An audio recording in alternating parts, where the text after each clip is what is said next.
experience to be able to be a part of that movie, and I'm so happy people are enjoying it and excited by it. The reaction from people in the crowd when you go to the cinema is pretty it's unusual. I don't know if I've heard that very often, people laughing and giggling and cheering. So that's definitely been one of a big highlight for the year for me. You look at what Ferrari is doing now, you're like, well, it's another weekend, it's another botched strategy. It's another weekend where Ferrari just didn't do what we think that they can do. And all the rumors about Vasseur's like job situation and them blasting the Italian media saying this is ridiculous. Both drivers basically did the same thing. My question is, why point to him? I realize that everything rolls downhill and he's the big guy. But if they get rid of Fred, are they actually making Ferrari better?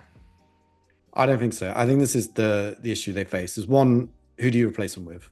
Is there someone lined up to replace him? Not that I'm aware of. And, I think that would be an issue. This year as well, there's this kind of luxury in a way that the rules completely change next year. If you take Fred out now and replace him, even if you replace him with someone exceptional, like a Total Wolf, whatever, to get the team all working as it should in time for 2026, and if they have got the ingredients for 26 to be competitive, that could also fall apart just because you have the wrong person at the very top. So that's why I don't think Fred's job should be at risk. But this is Ferrari. I mean, as we've mentioned before on this podcast, Nate has written a book on Ferrari and the reasons why they haven't won a world championship since 2007, 2008 for the constructors. And sometimes it is, I think, throwing the baby out with the bathwater. It's just, losing the good bits along with just, reacting to this is wrong, this is wrong, this is wrong. But I think they have to wait to 26. Okay, if 26 is a disaster, if it's like 2014 when they went into that regulation change and they were nowhere, sure, I think, Fred's position is absolutely under threat, as it probably should be. But right now, it would be madness, in my opinion, to get rid of Fred. I think as well, if they do go into next year and it's a disaster and they're off the pace, Fred's position, I think, yeah, you're right. You'd have to look at it, but I think there's still a deeper questions about Ferrari, right? You would say, how is it again that you've had a several year lead into a rule change, and you've kind of been caught out. You haven't produced what what your rivals have produced, and I think there's deeper issues than who is just leading the team. Is it a resources issue? Is it a mindset issue? Is it, are there forces at play that affect the wider team? One of the things that I spoke in the book about, when I spoke to Inaki Rueda, who used to be head of strategy, was much maligned when he was there, and I have to say, is doing a great job in the same role at Sauber at the moment, because he's been calling some absolutely superb races that Nico Hulkenberg's been executing really, really well to score a lot of points. He said one thing he noticed when he was at Ferrari was when a team is kind of siloed away developing a car for the new season, they're fantastic because they're not swayed by the pressure. They're not swayed by what the media is writing. They're like, right, we're just in a box here. It's the team working on the current car that get misled by the politics of the higher ups. They get misled by the politics of, middle management. They get misled by, by the media talking like they are right now about this needs to happen, this needs to happen. And then snap decisions gets made, like getting rid of Fred Vasseur, like changing the development course that they're on. So his theory, and he was there for a few years. He went through 2 different rule cycle changes. He said there's nothing actually wrong with Ferrari in how it goes about preparing for new rule changes. It's how everything externally affects the day-to-day decision making. And I think it was a really smart way of looking at that team, and kind of you can look at that from the last couple of years. And so to that point, getting rid of Fred, I mean, I don't see what it would do. And Formula One is not like the NFL or the Premier League where you have loads of out-of-work managers who have won a World Cup or have won a Super Bowl, and it's like, hey, I'm here, guys, if you want me. If you're Ferrari, your options really are, Lawrence mentioned one of them, Toto Wolff, Christian Horner, who has been in the news, and I think those stories about him going to Ferrari were very well timed in terms of his position at Red Bull. I think it just was, I don't think there was much to that, even though he gets on very well with John Elkann. You really don't have that. There's talk of, and the name has completely escaped me, the guy who's just led Ferrari to a 3rd straight Le Mans 24 hours. Oh, the guy in title. Le Mans. Yeah. Yeah, and I should know his name, but it's escaped from me. But yeah, exactly. But like Le Mans, the WEC, the World Endurance Championship, is such a different proposition to Formula One. Just the idea that because you're successful there, you're going to be able to come over to Formula One and suddenly win. very short-sighted. I'm sure that there's a lot of talented people that come over and can do that, but it's so different.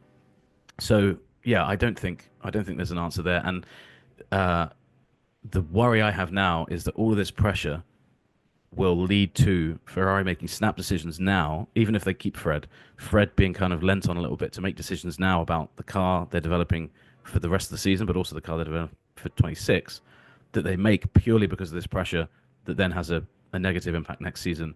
And then we're back to square one in March, April, May, whatever, when Ferrari are off the pace. And they're like, this is because we reacted to whatever was happening 12 months ago. And it's the same story with Ferrari over and over again. So Fred, to his credit, I like the way he came and responded to it. He has to just be the shield against all of that and say, we're not changing course, we're doing this. And John Elkann above him has to back him. I mean, John Elkann is the guy who put him in charge. So hopefully they see sense and keep him. But this is Ferrari we're talking about. It could change very quickly. I don't know. One, it's wild to me that you can be in a position in Formula One like Ferrari and have outside forces be that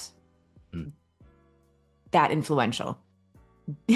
You're in one of the most coveted situations in motorsports, period. End of story. Stop talking. That is it. You are leading Ferrari, which means you have the history, you have the pedigree, you're not new. They didn't bring in a rookie to be their team principal. So I feel there should be some level of, I know how to deal with this. It's wild to me that someone could go out there and be like, you're not doing a good enough job. And all of a sudden you're going to change course because you feel the pressure.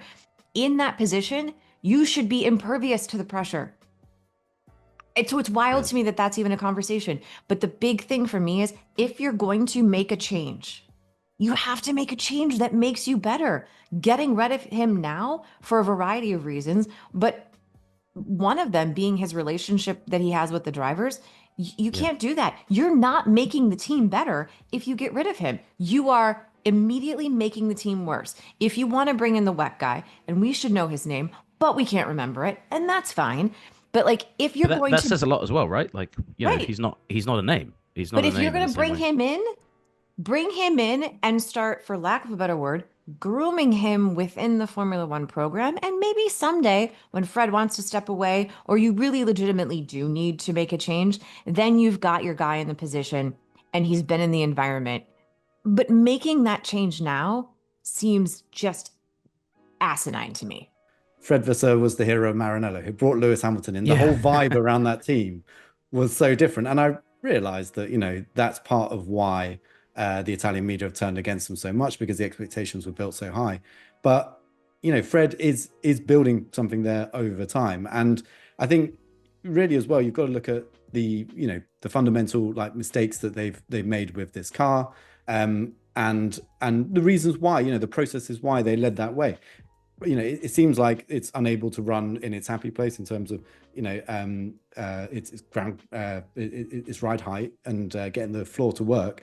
They had a big change in front suspension, but they did all that for good reasons. They did it for reasons which basically they felt that their previous car concept had hit a ceiling and therefore they needed to make a change. Now, clearly, that change hasn't yielded the results they wanted, but you've got to look at the reasons for that. And I think, it's, if you look at the successful teams, the teams that have been rooted over years and years and years and continue to fight for world championships.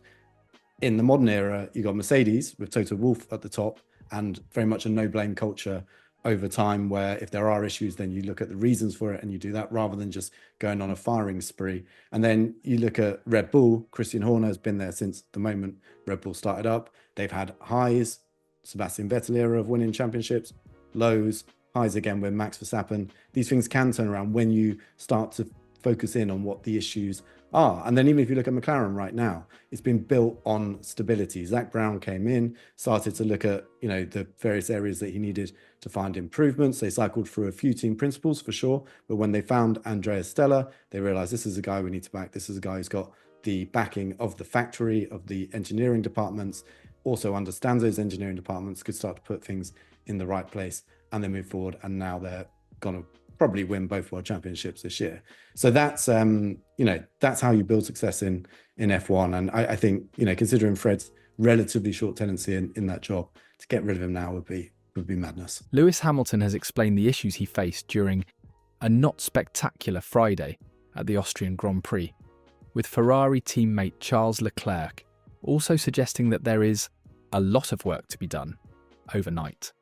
While Leclerc sat out FP1 to hand his car over to rookie Dino Beganovic, Hamilton had a disrupted session owing to a gearbox problem, meaning that he lost time on track while the team worked on his SF25 in the garage. The 7-time world champion eventually returned to action, but had the lowest lap count of the session. And while things ran more smoothly in FP2, the Briton, who ended the hour in 10th on the timesheets, admitted that it had not been a straightforward day at the Red Bull Ring. Asked to assess his Friday, Hamilton responded, "Not spectacular. We had a problem in the morning with the gearbox, which was obviously difficult. Frustrating for everyone in the garage, obviously because the boys did a great job, kept topping it up. But you go out, you can only do one lap, and so we didn't get the long runs. But I think we recovered okay with it. They did a great job changing the gearbox and getting us ready for FP2. Charles was 6/10 off. I was close to a second off, so not ideal. But I think there's lots of learning, so I think we will make some changes. Hopefully we can try and get a little bit closer. We won't be at the front." Pushed on whether the new floor that the team have brought to the event is part of a wider package spread over the next few races aimed at moving the squad forwards, Hamilton said, "A huge amount of work went on to bring the floor, but as you see, it's not necessarily changed our competitiveness. The car actually doesn't feel bad. We're just a huge chunk off pace-wise, so we need to look into that. And that's about it, really. We just keep pushing, just trying to dial the car in more and see what we can get. But it's obviously very close in the top 10, so a 10th could make a difference. So we'll work towards trying to gain at least that over the night." Leclerc also appeared disappointed by how Friday had unfolded, the Monegasque finishing his sole practice session in 5th place. When quizzed on whether he was happy with his day's work, Leclerc answered, "Not really.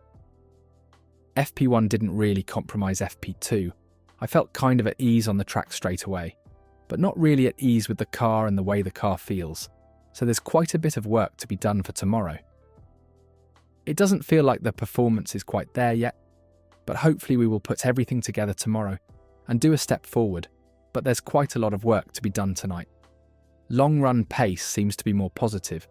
As we very often have, we are faster on the race pace than we are in qualifying.